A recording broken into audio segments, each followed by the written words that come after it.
Right, welcome back to Blades Walker. Great point at Millwall, great performance as well. Brooks is 2-2, and that's the player we're focusing on this week. How are you all doing?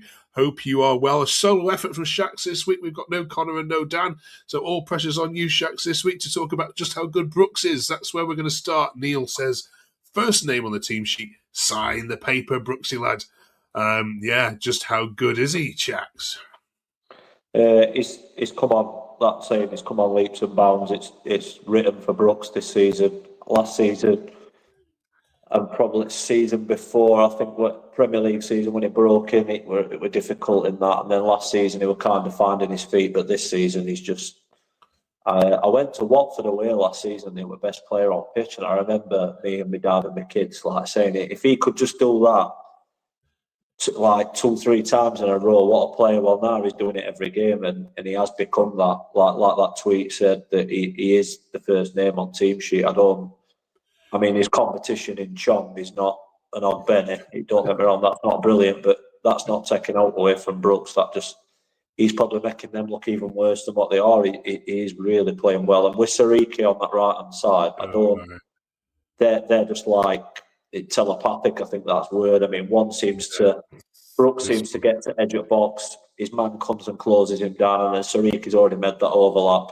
It's a slide pass. Siriki whips it. It just happens time and time again. But defenders don't seem to be able to work him out. So it really has come on, like you said, leaps and bounds.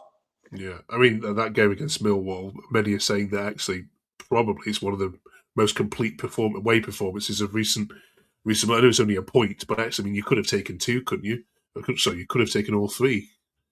We probably, I mean, Callum O'Hare, I mean, I'm not going to be critical of him, but he's missed a couple of chances. This season he's been putting away. That's two that I can think of. What the headed one. I mean, it were harder not to score, but somehow he's managed to do it. But I mean, it's difficult. I would say we probably deserve 3 points, but a draw is still at Millwall away. Is still for me. I'd have snapped your hand off before game at that, and we're kind of at that point in season now where just don't get beat away from home, because we've lost loads of silly games. We lost one last couple of weeks ago when we played Charlton. We're absolutely dominating them. End up with 2 men sent off, and we're getting out from games. So at least we took a point from this, and we can move on to 2 home games and try and take maximum points from them. Yeah, we'll have a look at those two in a second. And first of all, coming up also this week, we're talking about the worst ever Sheffield United managers. We spoke about the best ones last week, and thanks for your comments on that. We'll bring some up on the screen later for Shax to view. But we're looking for the worst ever Sheffield United manager. Let us know in the comments ready for that. And also, it's the letter N in our A to Z. That's all still to come. And we're going to ask Shax for his January player of the month. You're going to get me off my seat if you're going to choose Callum O'Hare, Shax. I'll be honest with you, but that's still to come. Jack says, good point for us. We're taking it before the game. It's a shame about the injuries we picked up. Really disappointed for McCallum, who's been one of our best all season. Yeah, a big one Tuesday to keep any glimmer of the season still alive. Yeah, 2 points to that one. First of all, just a word on the injury for McCallum. He's stretched off, wasn't he? Horrible. He's been, I said last week or the week before, anyway, he's been my player of the season.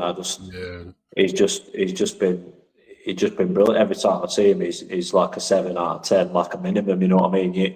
His game where he's slightly off it, he's still one of the better players. But when he goes down yesterday, and you kind of looking at who it is, you don't quite know who it is at first glance, and then it dawns on you that it's McCallum, and then you start getting that feeling like, oh God, like there's probably a few in the squad that if they went down, you'd be like, he's gone down, but XYZ can come in. I mean, it's all on Burrows now, who seems to have fell off a cliff this season, and it's just such a shame because he's been so good this season, and he's a Sheffield United type player, as I would say.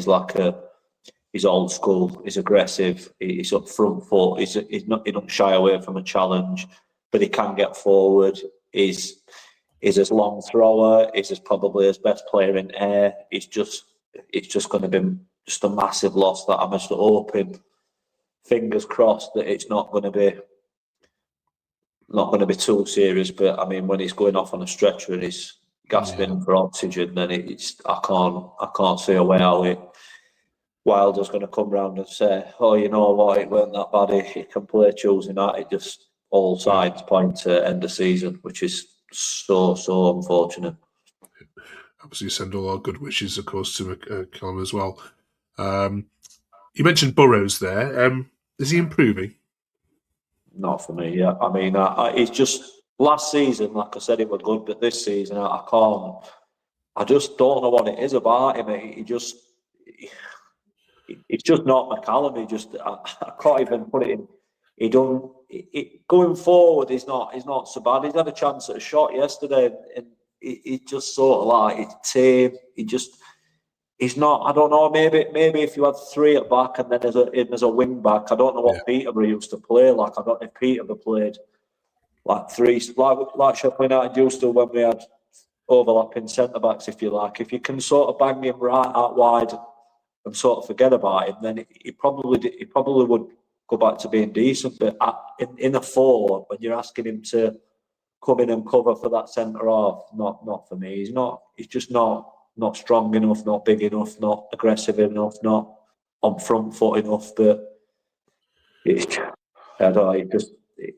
don't want to say he's not improving, but he's just not McCallum. It's like, I don't know, it's like crashing your Ferrari and then getting in your Fiesta, you know what I mean? They'll both get you to where they're going to get you, but one's completely different to other, and the reasons, because it's better, you know what I mean? Yeah. That tweet also mentioned about beating Oxford gives us a glimmer to our season. If you beat Oxford, you go to 39 points. That would still be 8 points short of Wrexham's sixth place in the playoffs. This is sounds like it's petering out to a mid-table season, and I'm guessing you'd have no problems with that, would you? Well, yeah, we're 11 points from safety, so forget playoffs.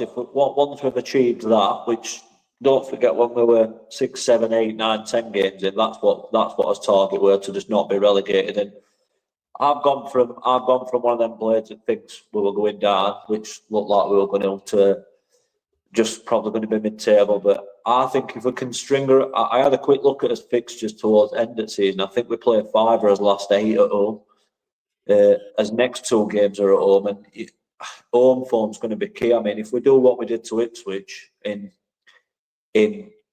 probably 9 or 8 out of 10 of them home games, you've got 24 or 27 points there from 30. I'm sure it's 10 home games we've got left, and you never know. You never know, but it seems weird mentioning us in mid-table because we don't really do that. Yeah. We're either top at Championship, top 4, top 5, or we're bottom 2 at Premier League. So it feels weird just being like Bristol or like Preston or. I mean, there's like a bracket of teams, and they just Millwall. I mean, Millwall are probably going to be an exception this season, but it feels weird talking about us like you talk about Preston. They just stay in that same position. They never move. They never go up. They never go down. And I don't want to just. I'd probably be too glass half full, but I don't want to think about just petering out into mid-table and your players looking like they're on holiday middle of April. I don't want that to be us yet. So I'm not giving up hope just yet. Okay. Yeah, battling Watford for 12th as we come in. Watford. I mean, come on, Watford, Preston, they're all the same, aren't they? All right. Let's finish off talking about the game then. Some other players I want to talk about. George says, battling performance. That right-hand side is getting better, as we've already spoken about. Improved performance from Burrows too. Disagree with you there. I just wish the balls would reach Cannon in the box. His running doesn't often earn him what he deserves. So on that point, Cannon's running does not get him what he deserves. Do you agree? Yeah, I get what they're saying there, because they have them little trackers, don't they, in Premier League? They probably have them in Championship, but we don't get to see them stats. But it seems to cover an hell of a lot of ground. I mean, while the likes of press, and that press has got to start from your front players. You can't have just somebody lazy up front and then sort of expect midfielders to do it. And Cannon does seem to be that one that starts that press. I mean, watching him and watching Tyrese Campbell's like watching night and day.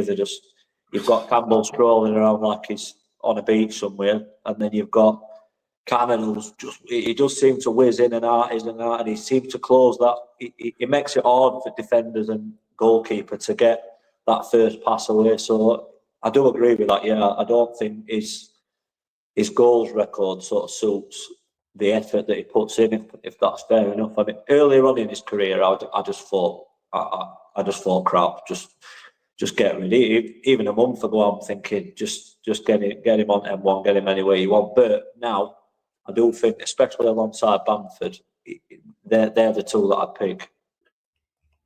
Funny you mentioned Campbell because he was the last one we wanted to get your view on. Jonathan says, shame we can't defend. Would have been all three. Stop bringing Campbell on. He offers absolutely, as you can see on the screen there, F all.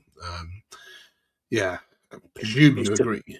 It's just a weird one. It's like gone from, you sort of could put him in Burrow's bracket, Cooper to a degree, but Cooper sort of improved last month or so. He's kicked back on, but Campbell, Burrows, they're two that I can think of that they're just not what they were last season. I don't know. Obviously, we had a different manager at the start of the season, but they haven't really got that excuse anymore. And I don't know what.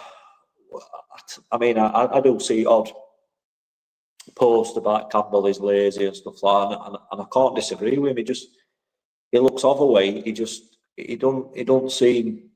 He just, I don't know what word is. He don't seem athletic enough to play how we want to play, which is probably why he signed Bamford and probably why he picks why he picks Cannon over Campbell, because they're athletes. They're athletic first and foremost. If you can't be a modern footballer and just stroll around doing what you want, and Campbell does tick that box, or looking incredibly slow, which is not going to work with how we want to play. Unfortunately, you can't. It's imbalanced as well. So you can't have O'Hare running like he does, and then running past Campbell to close somebody down, and that's kind of what happens sometimes. O'Hare sort of skips. He has to avoid Campbell and his massive horse, and get around him to go and close Campbell's man down, and it's like you can't have that. You either all do it together or you don't do it at all, and it just, like I say, I mean, last season I thought he'd get away with it because he knows where net is, but his goals have dried up. He'll always be a bit of an hero for his goals against Wednesday, but other than that, I'm struggling to find any positives. You know what I mean? Let's leave that game aside then. Oxford to visit then, as you mentioned, on Tuesday. Middlesbrough to visit on a Monday night. Showdown on Sky. It's going to be a difficult game. Of course, the next home game after that is, of course, the derby. Lots of tricky fixtures to come. Before we get to all of that, though, January's closed. We're into February, Shaq, so we need your January Player of the Month, please. And if it's not Callum O'Hare, how close did he get for you to actually choose it? He's definitely in bracket. He's definitely in that bracket, along with McCallum, Siriki, Brooks. He could. Well, I would have said Bamford were in it until he got sent off. But I'm going to go for Cooper. I think Michael Cooper. These last few games, I think he's just been back to old Michael Cooper. And early on in the season, I was looking, thinking, God, have we just signed one of them that has one brilliant season and then he's just going to be bang average? But he's proved again this month that he's worth. He's priceless to us because alternatives Adam Davis. But I'm going to go Michael Cooper. Yeah. I mean, it's difficult. It's really hard because I could have gone with Siriki. I could have gone with Brooks. O'Hare, definitely 100%, especially with his performance against Ipswich. I thought O'Hare were brilliant, but I'm going to go for Cooper. Brilliant.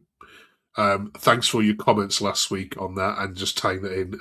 Andrew left a comment here that said, Cooper was excellent. Hope he keeps up for the rest of the season.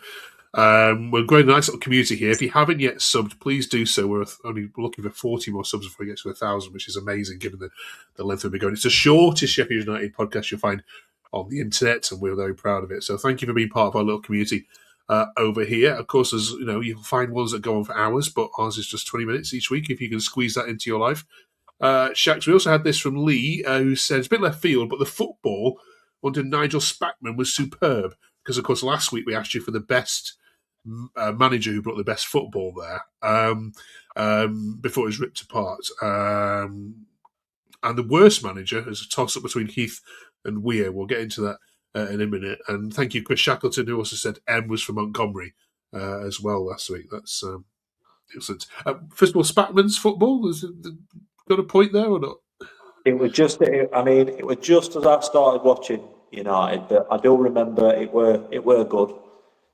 But like I say, it's a bit early for me to be an expert in it or Fair to enough. comment on it too much. But I do vaguely remember as I started watching United. I remember shirt we had around them, for instance. I remember players that we had. But as for style of football in comparison to others, I wouldn't like to sit here and claim to be Right. an expert on it. But yeah, a good shout.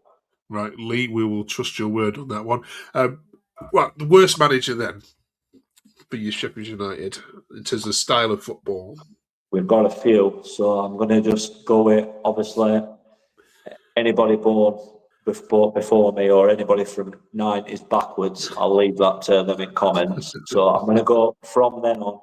David Weir is in that conversation. Ruben Sellers obviously is in that conversation, but we only saw him for 6 games. We had a manager called Kevin Blackwell, and that we just like watching pub football. It would just get 2 biggest lads you can up front, get a couple of defenders that can kick it as hard as they can, lump it up and all.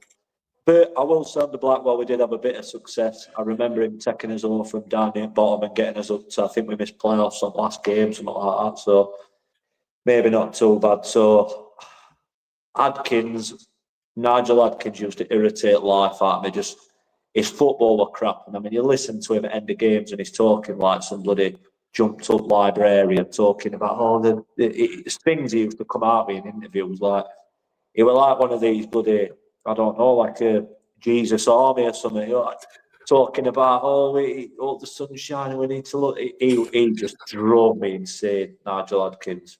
Okay. So, I mean, it's Sellers, Weir, Adkins, Blackwell. You've got to pick I'll one. pick one. I'll pick one, and I'll go Adkins. I couldn't stand Adkins. Okay. Right. In the comments, then please let us know who's your worst manager of all time. Watching this famous old club, we'll read some of these out next week. We're on to letter N this week, Shax. Usually, you've got a bit of support around you for this one, but can you think of anything that could go in for the letter N? It's been a tough one. I had a message from Dan to tell me his two, but I'm going to say mine first because mine is one of his. So the best player I've ever seen in a Sheffield United shirt, and that's Illiman and Dye. I nearly said Ollie Norwood then, but no, Illiman and Dye. I can't. Obviously, you being an Everton fan, but I can't. You're seeing what he's doing in Premier League. Well, we saw him do that in Championship, where it were even easier. And what a player! I mean, just. I can't. Some of the things I've seen him do, like when he gets backed into a corner and he's got 2, 3, 4 defenders on him and his feet, right and left foot, he seemed to be able to wriggle.